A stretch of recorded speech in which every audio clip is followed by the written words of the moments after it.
we're talking about one of the hardest skills that humans in relationship should do, but probably aren't even aware of, right? Yeah, and that is to keep each other in mind when we're upset, under stress, having feelings.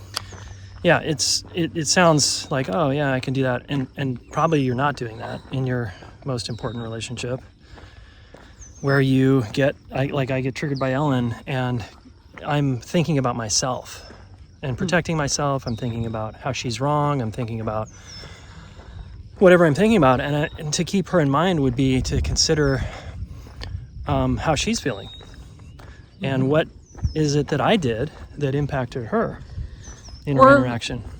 Yeah, there's so many things, or what might be going on in my world that would have me acting in a way that wasn't very considerate of you. Yeah.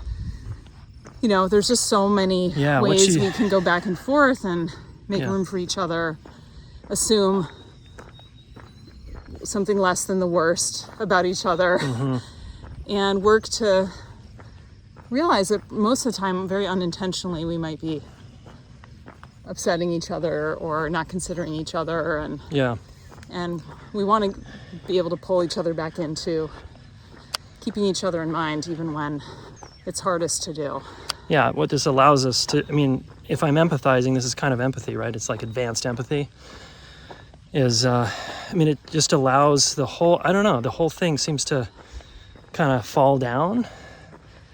My whole bullshit story about you, if I can consider where you've been today and how you slept last night and what you're feeling, and if I just think about you, right? Keep you in mind. Yeah, and if I keep you in mind, and just that even if I'm going through something, you still need to know I'm interested in you and tracking you, like aware of you, care about you, all of that. Yeah.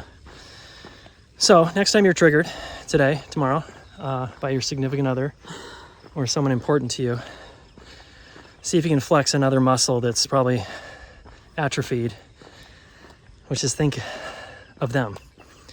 Keep them in mind. And you get to include yourself. Yeah. We're not asking you to leave yourself behind. Yeah. Keep them in mind. It'll go better. Yeah. Good luck.